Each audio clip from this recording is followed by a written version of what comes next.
Salut à toutes et tous, c'est Yacine Scali et bienvenue dans La tête d'un CEO, le podcast qui vous inspire à entreprendre. Je vous propose tous les lundis une conversation authentique avec des entrepreneurs et des figures hyper inspirantes pour, je l'espère, vous permettre à votre tour de réaliser tous vos projets et impacter notre société positivement. N'hésitez pas à vous abonner au podcast et nous dire ce que vous en pensez en commentaire. Sans plus attendre, je vous souhaite un excellent épisode. Les amis, ce podcast vous est proposé aujourd'hui grâce à notre partenaire du jour, We Are Innovation by BNP Paribas. Alors, We Are Innovation, donc Why, c'est quoi ? C'est le dispositif d'accompagnement des startups de BNP Paribas. Concrètement, il vous accompagne financièrement, mais propose aussi un accès à un réseau de partenaires de qualité, mettent à disposition des ressources comme des bureaux, tout un écosystème et des experts qui vous accompagnent dans la création jusqu'à la croissance de votre startup. Ils accompagnent plus de 75% de la dernière promo du programme French Tech 2030. Et d'ailleurs, beaucoup d'entre eux sont passés dans le podcast. Coïncidence ? Je ne crois pas. Alors, si vous souhaitez collaborer avec eux et intégrer leur programme d'accompagnement, ça se passe en bio, je vous ai mis le lien. J'en profite pour encore remercier le Why de nous permettre de réaliser ces interviews pour, je l'espère, vous inspirer à entreprendre. Salut à toutes et tous, c'est Yacine. Bienvenue dans ce nouvel épisode de Dans la tête d'un CEO, d'une CEO, pas que CEO d'ailleurs. Bref, grand plaisir, je vais même pas la présenter, je vais surtout lui dire quel est ton pays préféré, Yes. Attention, t'as le droit à un seul choix. Un seul choix ? Ouais, choisis bien. Mais non, je peux pas parce que... Bon, je vais dire le Brésil, mais en réalité, je suis désolée. Je sais, c'est sympa l'empreinte carbone du Brésil, hein, pour y aller. Hein. Ouais, je sais. Ah, t'es horrible de me dire ça. Ah bah je sais pas, à 3 heures, il y a des pays très sympas. Tu veux vraiment pas citer mon pays, quoi. Si, le Maroc, mais j'adore les deux. Mais j'ai une connexion au Brésil qui est dingue. Mais j'ai la même avec le Maroc, c'est différent. Bah, il y a quand même, et c'est quoi, culture, même au Brésil, il y a une grosse culture africaine. Oui, vers absolument. Bahia. Absolument, il y a une grosse culture africaine. L'Amazonie, j'ai un rapport à l'Amazonie qui est assez fou. Alors non, du coup, j'y vais pas aussi souvent que je voudrais, parce que je calcule mon empreinte carbone avion en fond. Enfin voilà, j'essaye de mettre des limites. Je t'aurais pas lancé dessus si je savais que tu ne le faisais pas. Mais c'est une grosse frustration pour moi, parce que c'est un pays et puis quand j'y vais, j'essaie de rester longtemps. Je passais 1 mois en 2014 pendant la Coupe du Monde. Ah, c'est vrai ? J'ai fait le 7. Ah, on s'est croisés ? On s'est croisés, ouais, j'étais pendant les JO. Ah, ok, d'accord. Ouais. Mais non, moi, c'était 2 ans après, du coup, toi. Ouais. Ouais. Bon, qui es-tu, Inès ? Oh là là. Je peux te présenter, hein. Vas-y. Tu veux ? Bah, non, écoute, non, je vais te laisser toi te présenter, parce que t'as beaucoup de titres, et après, Même je moi, vais te je suis lancer perdue. sur... Même toi, t'es perdu ? Même moi, je suis perdue. J'ai scruté ton site. Hein. Ah, mais mon site, tu sais que ça a été très dur de le faire. Je me disais, mais je l'ai fait avec quelqu'un qui m'a aidé et tout, c'est très drôle. Dans qui je suis, moi, je suis vraiment... je m'amuse en réalité. J'ai pas vraiment de métier. Je crois que jusqu'à aujourd'hui, ce qui m'intéressait, c'était de faire des choses qui me plaisent. Okay. Donc, j'ai aucune stratégie, aucun parcours défini que j'ai suivi. Tu fais les choses à l'instant T, je fais les choses à l'instant. Je fais les choses avec envie. Je fonctionne aussi beaucoup par amour ou par amitié. Mais je suis très instinctive, ça c'est évident. C'est peut-être mon premier flair. Okay. Ma première réflexion vient de mon instinct. Et du fait, je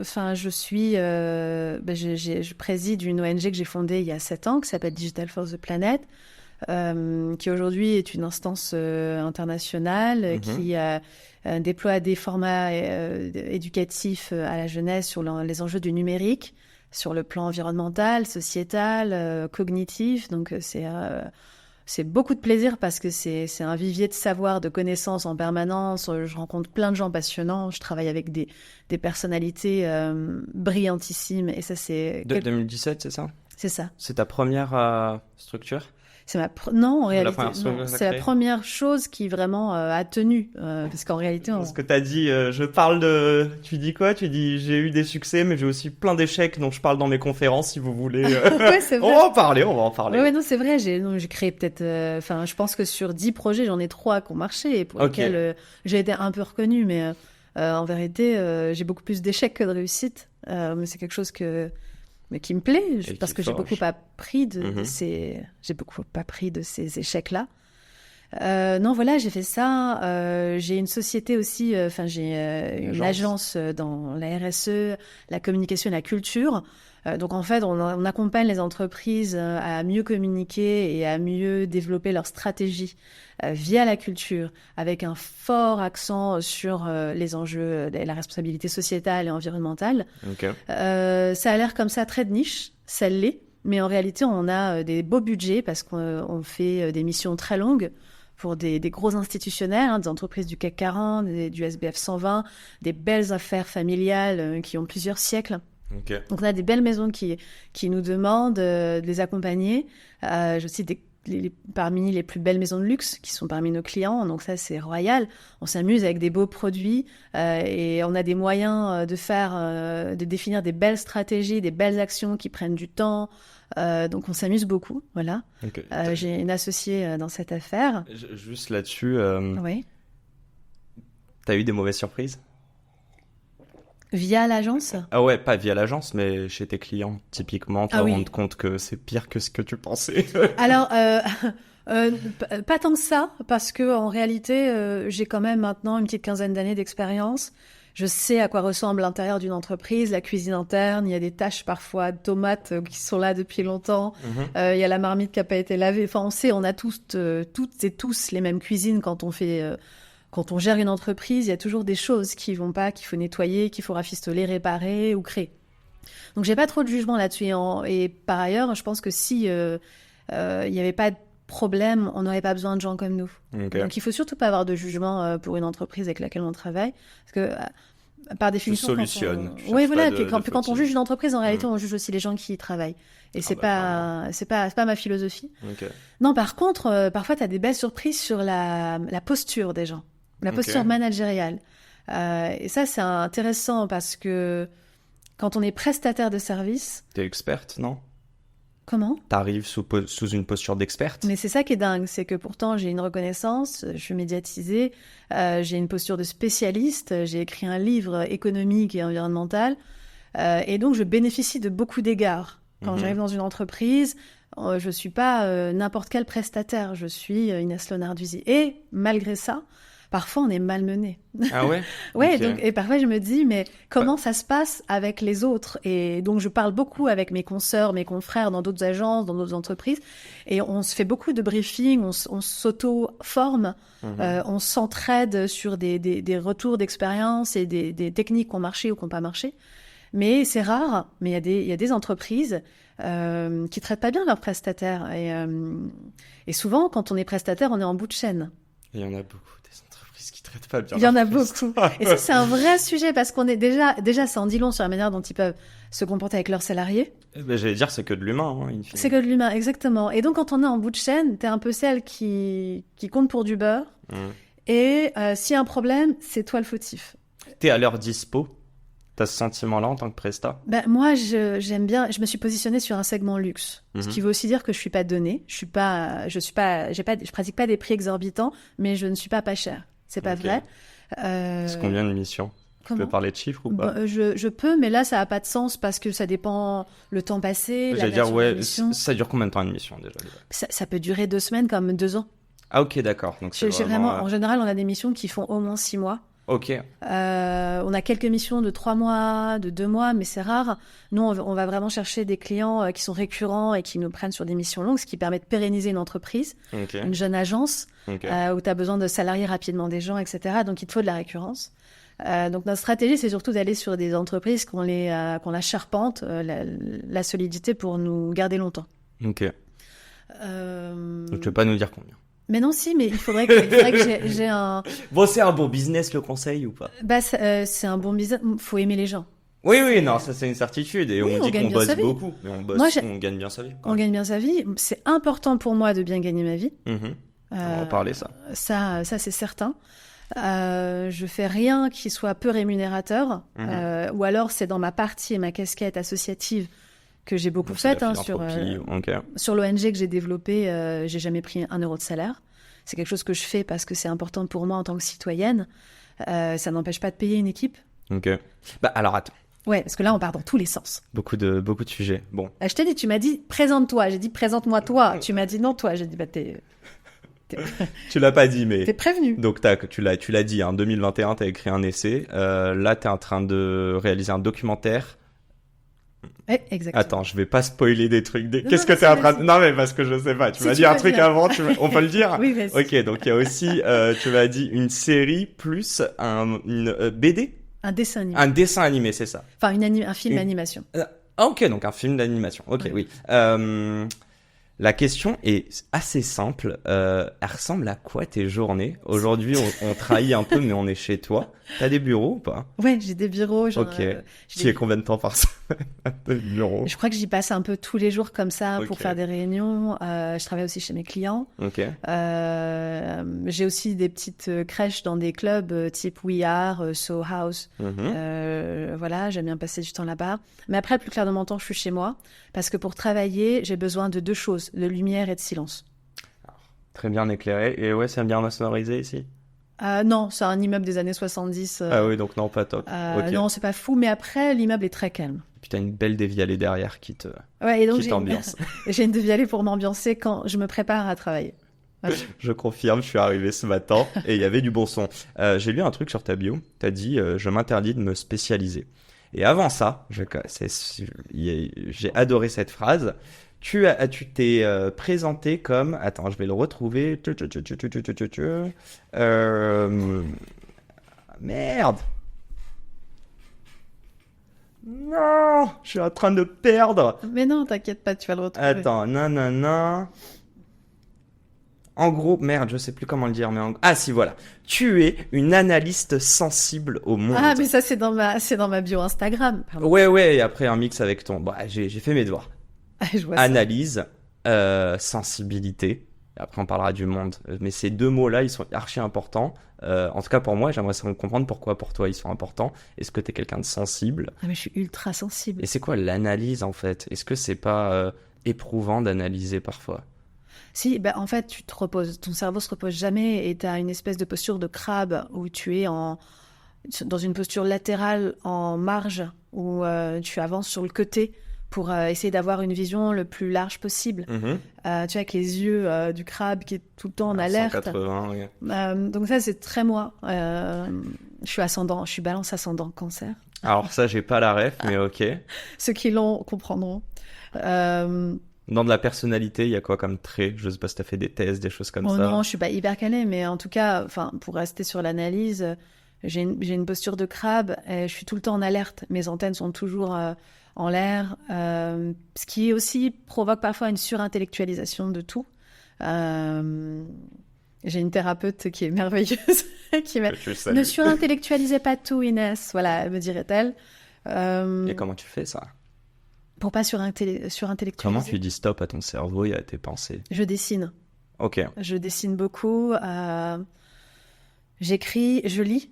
Je lis des romans, des essais. Enfin, on va pas me dire que quand tu lis, t'intellectualises pas, quoi. Non, alors ça dépend. Et je suis sûre que ce que tu lis, c'est beaucoup d'analyse en non, plus. C'est vrai. Non, alors je lis beaucoup de romans aussi, mais je me laisse emporter par les histoires. Okay. Je fais beaucoup de yoga. Bon, c'est assez cliché, mais le yoga, c'est pas... Aujourd'hui, c'est vrai que c'est très à la mode, mais c'est un art millénaire qui ramène à soi. Je suis quelqu'un de très spirituel. Tu m'as ôté le mot de la bouche.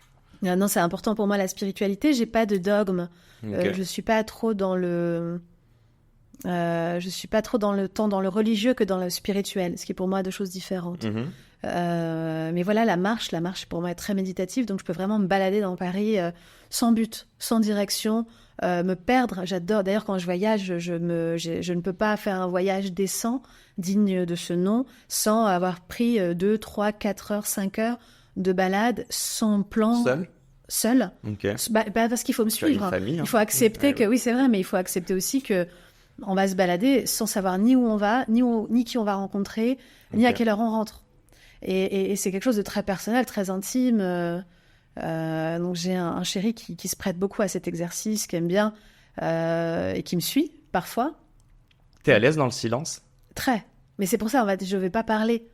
Je suis dans ma bulle. Et lui, il est à l'aise? Oui, et d'ailleurs, il le pratique. Et parfois, ça crée une cacophonie très marrante parce que parfois, tu sais, comme toutes les filles, non, c'est horriblement cliché ce que je viens de dire. Parfois, tu sais... Quand ça commence par comme toutes les filles... Ouais, non, mais tu vois, je trouve quand même qu'il y a un trait... En tout cas, c'est très féminin. Donc, toutes les filles ne sont certainement pas concernées. Il y a des hommes concernés aussi, mais il y a un trait. On a tous du féminin et du masculin en soi. Mais quand même, qui est de... Enfin, en tout cas, moi, je suis comme ça. Je suis toujours sensible à est-ce que tu fais la tête ou pas ? Est-ce que tu vas bien ? Et j'ai fait quelque chose qui va pas.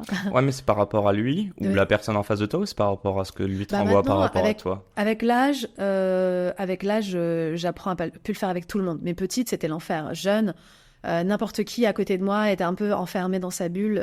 Je lui demandais, j'ai dit quelque chose qu'il fallait pas. Je manquais tellement d'assurance que j'étais tout le temps aux aguets. Je perdais une énergie dingue. T'as confiance en toi aujourd'hui ? Je sais pas si c'est un état permanent d'avoir confiance en soi. Okay. Je pense que les gens très prétentieux, par exemple, doutent beaucoup d'eux-mêmes.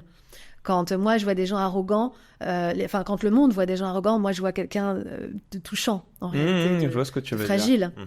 Ça cache quelque chose, quoi. Oui, voilà, les gens qui, par exemple, disent rien dans un dîner où tout le monde essaye de briller. Je me dis, putain, lui, il est bien. Lui, il n'a pas besoin, quoi. Il n'a pas besoin, donc c'est... Voilà, tout ça. Mais non, avec mon chéri, évidemment, comme je l'aime, j'ai tendance à m'inquiéter. Donc je lui dis, ça va, tu fais la tête. Pas plus tard qu'hier, et il m'a regardé, il m'a dit, ben non, chaton, mais comme je vois que tu parles pas beaucoup, je me dis que t'es dans ta bulle, donc je veux pas te déranger, tu vois. Donc il y a un petit côté... Je vais juste revenir sur la sensibilité. Oui. Elle se traduit dans quoi ? Dans tout. Dans tout. Je pense à l'humain et de l'artistique, en gros. Et toi, et comment tu l'as accepté même ? Et t'en as fait une force. Bah, c'est gentil, je sais pas. Je fais beaucoup de choses. Je crois que j'ai accepté de pas toujours tout savoir. J'ai accepté de perdre pied parfois. De pas être dans mon meilleur état. Par exemple, actuellement, et beaucoup de personnes de ma communauté l'ont remarqué, je poste plus rien sur Instagram. Ça va revenir, et d'ailleurs, je crois que je vais faire un post sur ce sujet-là. Non pas que je m'en sente obligée, ce serait terriblement tragique de se sentir obligée d'écrire où est-ce qu'on en est. Pourtant, tu t'excuses quand t'es pas souvent présente sur Insta, j'ai remarqué. Parce que j'ai une communauté, alors peut-être que je suis pas influenceuse. Déjà, c'est important pour moi. J'ai jamais... Je poste pas de produits, je suis pas du tout dans cette posture-là. Parfois, c'est même gênant parce que j'ai des marques qui m'envoient des choses Qu'en soit tu pourrais aimer, mais c'est pas du tout ton... Mais que parfois j'adore, donc parfois je poste vraiment, mais je vois bien que ma commu, c'est pas ce qu'elle attend. Mais par contre, j'ai une communauté qui est très bienveillante, qui est intelligente. Ils cherchent quoi, ta commu ? Ma communauté, ils cherchent à s'enrichir, à comprendre, à se sentir proches. Ils veulent devenir plus intelligents. C'est des gens qui, moi, ils m'apprennent beaucoup. Ils sont très exigeants même avec moi. Tu vois, moi, je le vois quand je pose des trucs un peu faciles. Et Même j'ai peut-être quelques unfollow, quoi, tu vois, parce que je me dis, ils me passent rien, tu vois. Moi, j'ai des copines, elles postent des trucs hyper lèges. Et après, au c'est contraire, ton positionnement. Mais ouais, et elles, pour le même post, elles vont prendre des milliers de likes. Moi, je vais faire un moins 70% sur ma performance. Et du coup, je trouve ça un peu écœurant, en tout cas en ce qui me concerne, parce que c'est pas moi. Et je me dis, non, mais attends, tu cherches pas la perf sur ton compte Instagram. Donc, je crois que non, si j'ai envie de l'écrire, c'est parce que je la rencontre, ma communauté. Je suis pas très virtuelle, en fait, comme fille. Je fais beaucoup de conférences, je fais des rendez-vous. Et ils viennent me voir. J'ai des gens qui viennent me voir de Milan, qui viennent me voir de Madrid, qui viennent me voir d'Amsterdam. J'ai une femme qui est venue à une de mes conférences, qui vient de Belgrade. Okay. Elle était en voyage à Rome. Elle a vu sur les réseaux que je faisais un événement. Elle a pris un train. Elle a changé son emploi du temps pour faire un aller-retour express Paris-Rome. Et elle m'a dit ça à la fin d'une conférence. Elle m'est tombée dans les bras émue, en pleurant et tout, et en me disant... Je suis ravie de vous rencontrer, et c'est incroyable de vivre des choses comme ça. Et donc, on dépasse l'enjeu de ta performance Instagram. Okay. Donc, tu fais clairement pas pour des stats. Non, on est sur l'impact que tu as sur les gens et la responsabilité que tu peux avoir, en fait. Et puis, j'aime bien l'idée aussi de dire, t'existes sur les réseaux sans avoir une logique marketing. T'as l'impression d'être authentique de ouf sur les réseaux parce que t'es pas biaisé? Je sais pas si je le suis, mais en tout cas c'est une vraie volonté pour moi. Tu vois, si j'ai pas envie de poster pendant 2 mois ce que je suis en train de faire actuellement, c'est pas grave. Si j'ai envie de poster des baleines, Si j'ai envie de poster un produit de beauté que j'ai reçu et qu'en fait j'ai trouvé vachement bien, on a le droit en fait d'aimer, moi j'adore avoir une jolie peau. J'aime tout ce qui est skin routine, comme diraient d'autres personnes. Pas moi. Ma petite sœur, ma petite sœur est beaucoup plus cool que moi. Okay. Elle a la vingtaine, elle est étudiante en droit et elle dit skin routine et tout, donc elle me choure dans mes produits et je choure dans les siens. Mais j'essaye d'avoir ce côté authentique en disant acceptez-moi comme je suis, et ça a toujours été mon propos d'ailleurs. C'est je vais vous proposer à la fois un contenu méga pointu sur les médecins étrangers de France, sur la faune et la flore. C'est pas que du contenu là, hein. T'as carrément il y a une pétition. Ah là on est allé sur du lobbying. Ouais, c'est ça, on est allé sur du plaidoyer. J'ai fait l'attaché de presse de tout le. C'est ce qui me semble. Tu sais que je t'ai découvert via les réseaux, moi. Hein. C'est vrai. Mais t'es tellement active et je voyais, on se l'est dit, hein. Je sais plus comment je t'ai contacté, mais la vibe qui transparaît, qui transparaissait en tout cas de ta part. Gentil. Et j'imagine que si je suis là aujourd'hui, c'est que j'ai réussi à te convaincre. Mais t'as une énergie folle. Non, en tout cas, moi, je l'ai vu sur les réseaux et j'étais comme putain, hyper intéressant. J'ai quand même envie de pousser sur un truc. Je t'en ai parlé juste avant. Tu as écrit "Je m'interdis de me spécialiser". Oui, c'est vrai. Ouais. Et j'en parlais avec donc Charlie Perrault et Roxane Varza. Je pense que le podcast sera publié, qui sont journalistes et. Je vois très bien. Ok, ouais. bon super. Je leur ai posé la question à la fin. Moi, je suis quelqu'un qui passe du coq à l'âne. Je pense que je t'en ai parlé. J'aime bien avoir 50 projets. La question que je t'ai posée juste avant, c'était à quoi ressemblent tes journées. Je pense qu'en fait, il y a aucune journée qui se ressemble chez toi. Ouais. Est-ce qu'il n'y a pas un risque en fait de s'éparpiller dedans Et en général, la question que je pose à Roxane ou Charlie, elle est plutôt focus start-up, monter un gros truc. Mais est-ce qu'on peut quand même être épanoui et avoir plein de projets sans se spécialiser du coup? Je crois pas au. Je crois en l'impermanence. Ok. Rien n'est fait pour que ce soit permanent et définitif. Je crois beaucoup au cycle. Sinon, on serait dans des dynamiques linéaires. Moi, je crois qu'il y a des étapes de ta vie où tu vas toucher à tout. Et si c'est quelque chose de viscéral en toi, c'est que tu en as besoin. Moi, ça a été mon cas. Je ne pouvais pas me contenter. Et pourtant, plus jeune, on m'a dit, mais tu t'éparpilles, tu vas rien faire de concret. Il se trouve que j'ai fait des choses concrètes. Après, ça me coûte en énergie, en temps, en capacité à compartimenter mon cerveau pour avoir plusieurs casquettes, à la fois citoyenne, femme d'entreprise, entrepreneur, artiste, écrivain, etc. Donc, tout ça, ça demande déjà une gymnastique mentale qui est importante.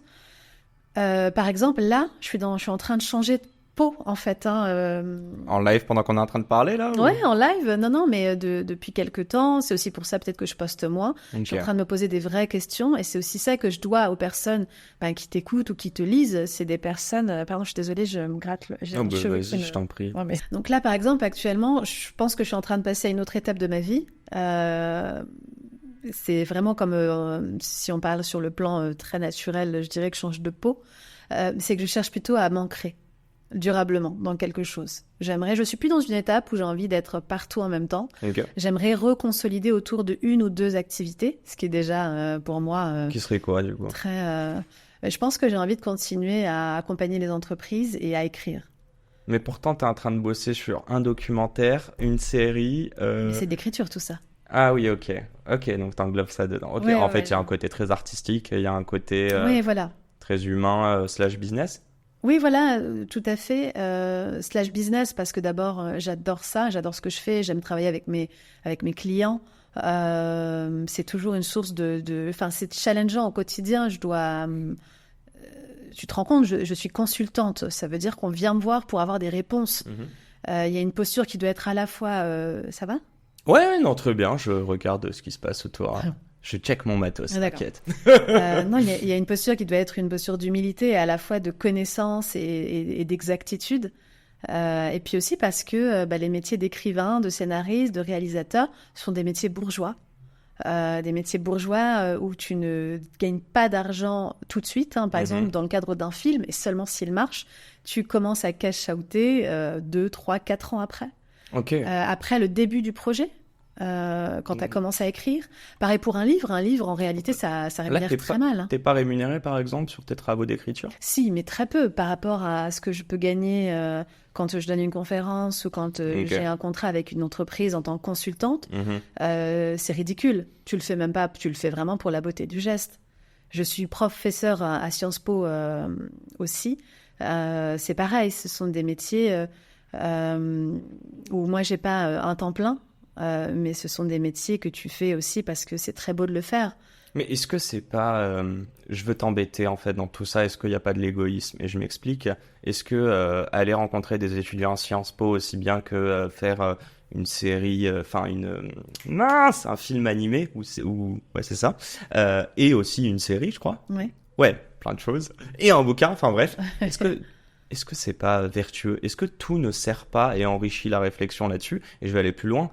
Te motive à aller faire d'autres choses. Tu vois ce que je veux dire ou pas ? Absolument, tu as complètement raison. Alors, je sais pas si c'est de l'égoïsme, mais en tout cas, tout ça l'égoïsme noble. Non, mais ça se nourrit et moi, ça me permet de rester. Souvent, ce que j'ai dit quand on m'a dit « mais tu fais plein de trucs en même temps », je dis « mais en fait, je serais incapable de faire bien quelque chose sans faire l'autre. » Parce que je trouve de la ressource dans un sujet et que je recycle dans un autre. Donc, tu le dis très bien, mais je suis complètement dans cette démarche-là. C'est que, par exemple, mes étudiants à Sciences Po me challengent énormément. Ils sont brillants Tu stresses un peu avant un cours si c'est un sujet je stresse pas mais j'y vais jamais en terrain conquis et c'est pareil pour mes conférences. Mes conférences, je crois que j'ai donné peut-être en 10 ans j'ai dû donner plus de 500 conférences, ce qui est énorme, et dans le monde entier, dans des langues différentes. Donc, et mes sujets, je les connais. Donc, à un moment donné, quand même, je fais partie maintenant du paysage expert, senior, des conférenciers français. Mais j'ai toujours une appréhension en arrivant. Je relis toujours mes notes. J'ai besoin qu'on me laisse dans ma bulle quand j'arrive pour me mettre dans mon bain. Et puis, quand j'arrive sur scène ou quand j'arrive devant ma classe, j'enfile mon costume de personne qui transmet, qui doit être aussi à l'écoute. Puis je t'embête. Non, vas-y, finis. Et puis je laisse apparaître cette sensibilité dont tu parlais tout à l'heure. C'est que je suis pas à l'abri d'un blanc. Je suis pas à l'abri de dire une bêtise. Je suis pas à l'abri de confondre une date. Ça m'arrive rarement, mais ça peut. Et donc je crois qu'il est important de jamais arriver en terrain conquis justement avec cette espèce de tête de Madame je sais tout et cette attitude un peu arrogante qu'on peut voir parfois, qu'on peut avoir quand on démarre. Donc c'est peut-être un conseil à celles et ceux qui voudraient aller dans ces univers-là. Très important d'arriver en montrant, voilà, bonjour, avec peut-être presque, c'est palpable la vulnérabilité. Donc les gens se disent, oulala, est-ce qu'elle est sûre d'elle ? Et par contre là, t'envoies du pâté. Là, t'arrives avec tes données, ton bagou, ton humour. Moi, je crois qu'il faut toujours mettre de l'humour dans ce que tu dis. Il y a 3 choses qui doivent transparaître quand tu transmets.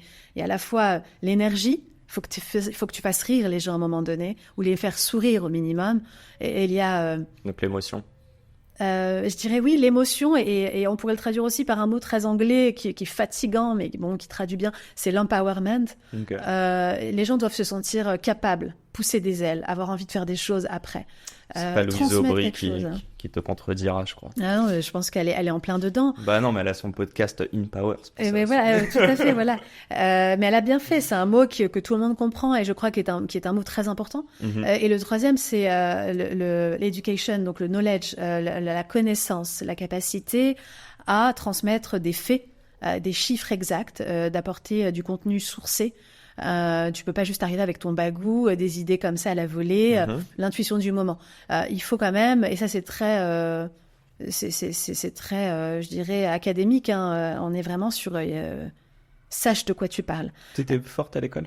Comment ? T'étais forte à l'école ? À l'école c'est compliqué. J'étais bonne élève, mais j'étais pas une élève modèle. Je pense que j'étais dans un système éducatif qui était pas le bon pour moi. Tu te sens marginale de la société ? J'ai toujours été marginale. J'avais pas d'amis à l'école, j'étais tout le temps toute seule.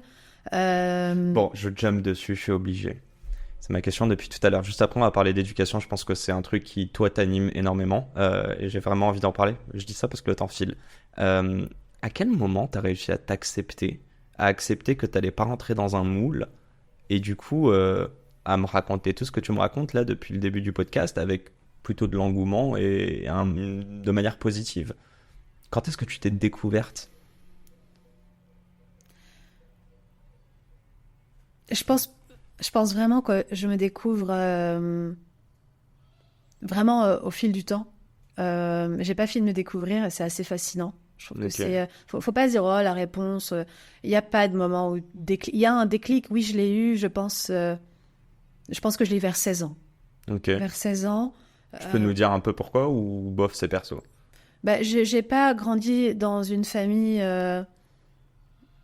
qui était la plus épanouie possible. Je viens d'une famille dysfonctionnelle et c'est pas grave, ça n'empêche pas. J'ai eu une maman formidable qui m'a transmis tout ce qu'elle a pu et plus encore. Mais voilà, je recommanderais pas mon enfance. Enfin, je souhaite pas mon enfance à qui que ce soit. Ça, c'est personnel. Et alors, à 16 ans, est-ce que tu serais capable de voir qu'est-ce qui, toi, t'a permis, en tout cas, de prendre conscience de ça, déjà? De te dire que c'est pas une finalité, mais aussi que les événements t'ont forgé. Tu rentres peut-être pas dans le moule de la société, mais tu peux faire des belles choses. J'ai lu des livres. Les livres, pour moi, tu vois chez moi, hein, si demain la maison prend feu, je sauve mes livres après mon fils et mon chéri. J'allais le dire quand même. Mais après eux, la première chose que je sauve, c'est mes livres. Okay. Parce qu'ils ont une valeur émotionnelle pour moi extrêmement puissante. Ils portent tous mon nom. J'ai même un tampon, ce livre appartient à. Ah ouais? J'ai la date d'achat, j'ai le tampon de la librairie ou du magasin. Il représente un moment de ta vie. Moi, j'ai ça avec des musiques, beaucoup. Mais, okay. Ah oui, alors les musiques, pareil. Je sais exactement la première fois que j'ai écouté une musique, une chanson. Tu te rappelles une émotion, un moment, Et d'ailleurs, j'ai une playlist, moi, qui tourne depuis 20 ans. C'est la même. Et ça va du Tchaïkovski en passant par les Red Hot, Britney Spears, C'est Few. Fauve, donc voilà, on va vraiment Maria Carré, j'ai vraiment un truc. On est large. Alain Souchon, le crabe, là. Bachung. Non, mais voilà, on est vraiment sur toutes les musiques en réalité qui ont. Pareil, chez moi, il y a que des objets qui ont une histoire, ou en tout cas la majorité d'entre eux. Donc je peux te raconter qui se cache derrière chaque objet et quelle histoire. L'environnement est riche en émotions pour toi. C'est très important. Ici, je veux dire, particulièrement. Oui, absolument. Okay. Donc voilà, mais pour revenir à ta question sur le déclic, je lisais énormément et les livres m'ont fait prendre conscience que d'autres possibles existaient. Donc je pouvais, en fait, jusqu'à 16 ans, moi je pensais que ok, c'était ça ma vie. C'est pas fou. T'as fait quoi à 16 ans qui dénotait pour toi? Il y a un truc, une mise en action qui a fait que tu t'es dit, attends, c'est le petit test. Non, c'est pas. En fait, je savais déjà que j'étais marginale. Je voyais bien que j'étais en marge. J'avais pas les codes. J'avais pas de copine ni de copains. J'étais tout le temps toute seule avec mes livres depuis toute petite. J'ai su lire très tôt en maternelle et j'écrivais des nouvelles et des poèmes au CP. Donc c'était. C'est ouf. Non, je sais pas si c'est ouf. Il y a plein d'enfants comme ça. En fait, c'est ça le problème, c'est qu'il y a plein d'enfants mais par contre, j'étais la weirdo en fait et j'arrivais toujours avec un look et le pire, c'est que je mourais de timidité. J'étais complètement inapte. Moi, par exemple, les groupes d'amis comme ça qui se retrouvaient en rond dans la cour, c'était fascinant. Et dès que quelqu'un venait me parler, je savais pas du tout quoi dire. Donc, et d'ailleurs, parfois, je me retrouve dans des soirées réseau un peu mondaines. Je redeviens. Je pense qu'on reste l'enfant qu'on a été. Et même si je sais très bien donner le chant, je te le disais tout à l'heure en conférence. J'arrive et je suis sur scène, j'habite la scène et c'est pas et je vais faire rire, je peux faire rire 400 personnes. Stand-up un peu ou pas? Alors c'est pas encore. T'inquiète, on va rencontrer Gad ensemble. Non mais choper des petits corps particuliers. Je travaille avec un grand acteur et stand-upper. Autour d'un one-woman show. Mais je sais pas encore si ça va sortir. J'allais dire de son nom. Non, tu veux pas le dire encore. C'est quelqu'un, oui, qui est clairement, top of mind, comme on dirait, qui est quelqu'un de très connu et qui a créé du contenu, qui est devenu, pardon, excuse-moi, je bug. Une référence. Oui, voilà, il a créé des références françaises. Okay. On s'est rencontrés, on a un sujet qu'on aime beaucoup ensemble. Et moi, je pensais que ça s'adapterait bien à un seul sur scène. Et on réfléchit ensemble. Mais seul en scène. J'ai dit quoi, un seul? Seul sur scène. D'accord. Donc... Je crois que j'ai le jargon. Ouais, il en fait 6 mois de cours, je peux te dire. Alors, mais tu vas tellement me donner le nom en off après. Mais c'est pas sûr, c'est pas sûr. Soutirer. Non, ça, en vrai, on peut le retirer. Bon, tu me diras, okay. Sinon c'est un petit teaser. J'ai une question. Bon, déjà, il est 55, on termine à pile ou à 2-3? Non, on termine à 5, parce que sinon, on va pas... You speak English? Yes. Okay. Yes, I Favorite do. artist of all time, Kendrick Lamar said, "Celebrate new life when it comes back around. The purpose is in the lesson we are learning now. Sacrifice personal gain over everything just to see the next generations better than ours." Déjà, as-tu compris mon anglais ou pas? Ouais, tu parles très bien anglais.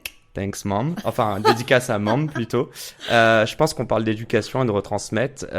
Just to make sure the next generation is better than ours. J'aimerais comprendre, toi, C'est très beau. c'est à quel moment que tu t'es dit...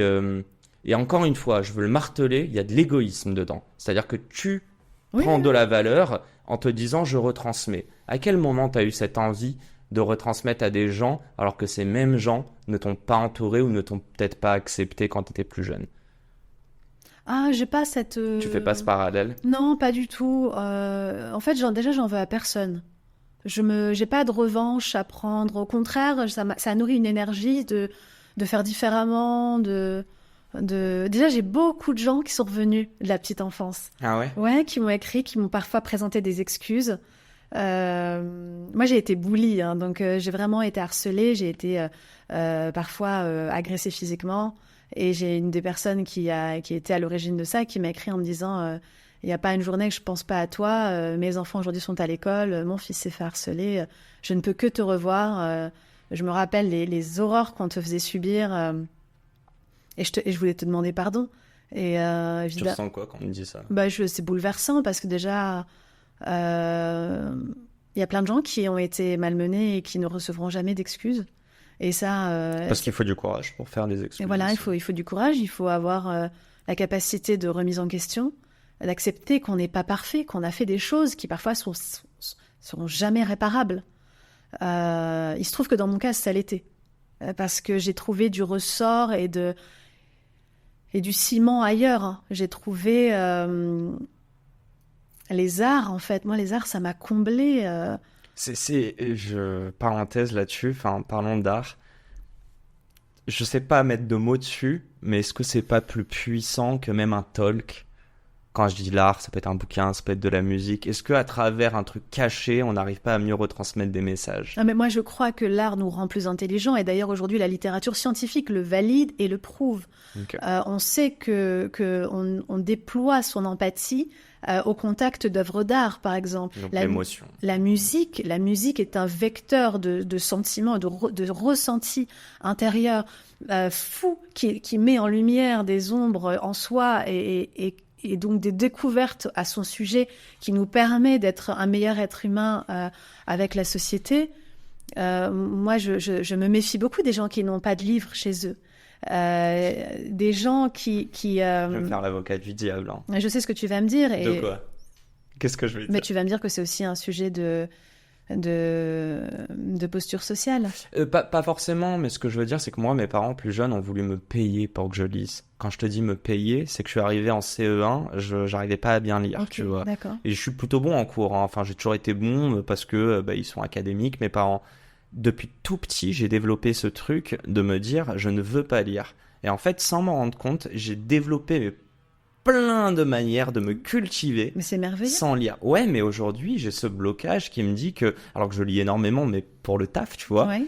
mais j'ai pas ce réflexe. Et ça m'emmerde. J'ai une passion pour le cinéma, mais en fait, je l'ai comblé, tu vois ce que Mais je veux c'est dire? très bien. Mais en fait, bon, déjà, moi, je viens d'une famille où mes parents lisaient pas. C'était des gens intelligents. C'est drôle, on fait les choses...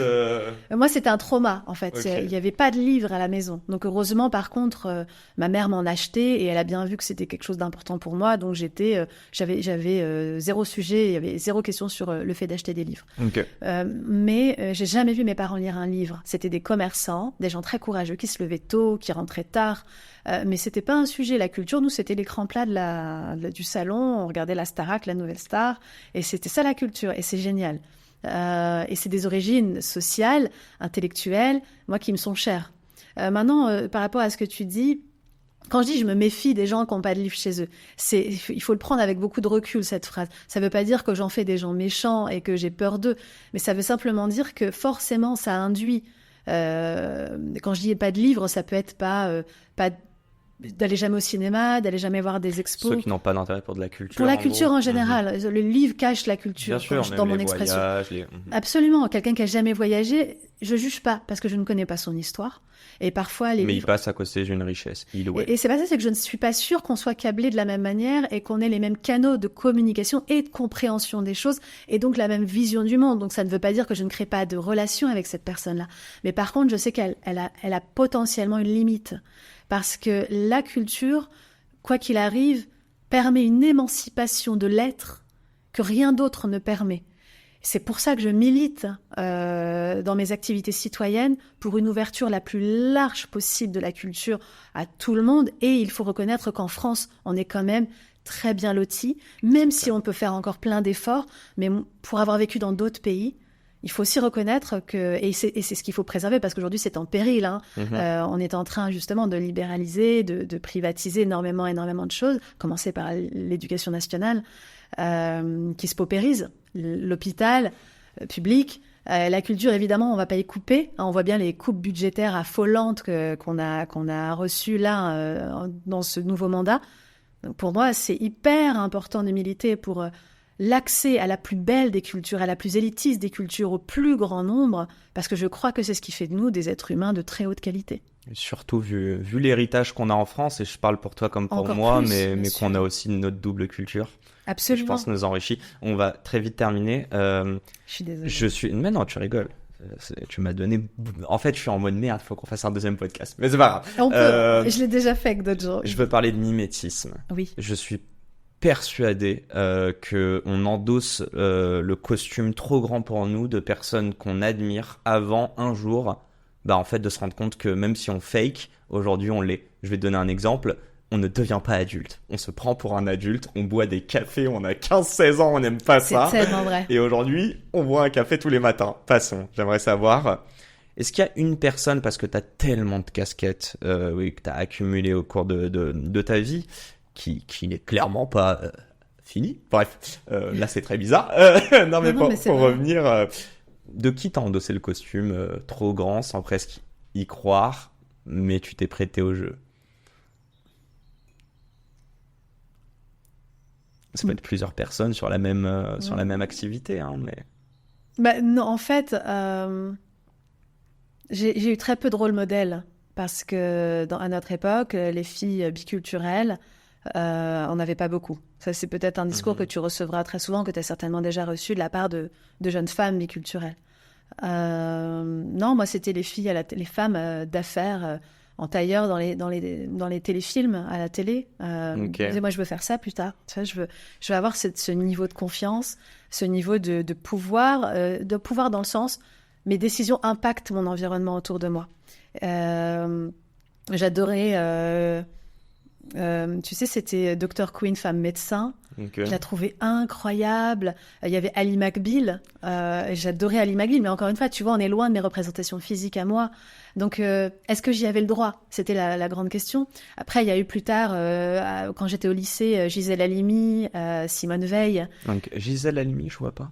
Gisèle Halimi, ouais. C'est une grande avocate des droits de l'homme qui est juive tunisienne, qui a notamment défendu des femmes et leurs droits et qui est une des figures françaises féministes, je dirais les plus sublimes. C'est une femme, moi, qui me touche. Je pourrais avoir un portrait d'elle chez moi. Elle est activiste, tu dirais? Ah oui, clairement. Parce que toi, t'es pas activiste. Non, je suis pas activiste. Tu as dit que t'étais militante, ouais. Pas activiste. Non, je pense que activiste, c'est ces gens qui grimpent dans les arbres, qui font la grève de la faim. C'est les gens qui passent leur temps à aller manifester et qui prennent leur week-end pour le faire.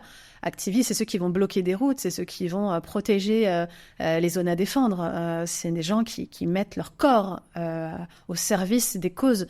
Moi, je mets mes humbles neurones et puis j'essaye de réfléchir et d'aller agir dans les géographies décisionnelles. Et je le fais humblement, on est beaucoup à le faire comme ça. C'est ce que j'appelle être militante, engagée, mais l'activisme, c'est par ailleurs, je crois, un job à plein temps. Ce n'est pas un job à plein temps. Je l'ai dit, j'ai aussi une activité économique, c'est important pour moi d'avoir un salaire décent. J'ai pas fait le choix de faire ça comme ça. Mais donc voilà. Et donc par contre, je crois que Gisèle Halimi, il l'était à travers son métier. C'est elle qui elle a fait énormément pour le droit à l'avortement. Et toi, tu as pu t'identifier à une personne énormément. Forte comme ça. Et j'aurais voulu. Je crois que j'ai voulu être magistrate très longtemps. Je crois que c'était grâce à Gisèle Halimi. Il y a aussi Assia Djebar, qui est une grande féministe, écrivaine, femme de lettres, multiprimée, algérienne, francophone, mais qui n'est pas étudiée en France, ce qui est un drame absolu. Voilà, on découvre des profils comme Simone de Beauvoir, évidemment, Louise Michel, et puis plein d'autres anglo-saxonnes ou américaines. Et ensuite, pour terminer, aujourd'hui, j'ai des profils j'ai la chance d'avoir des exemples autour de moi, de connaître des personnalités qui se démarquent. Elles peuvent être chefs d'entreprise, mais aussi des hommes. Tu vois, je pense à Kamel Daoud. Kamel Daoud, qui est un écrivain algérien, brillantissime. J'ai eu la chance d'aller à ses masterclass et de le rencontrer. J'ai rarement été aussi époustouflée par l'intelligence de quelqu'un. On va encore utiliser ton intelligence 30 secondes et tes neurones. Je t'interromps, mais c'est voulu. Non, c'est la fin. Oui. Je te pose cette dernière question qui en fait est divisée en 3, qui s'appelle les questions du tac au tac. Okay. T'es prête? Sur une échelle de 1 à 10, à quel point tu es heureuse?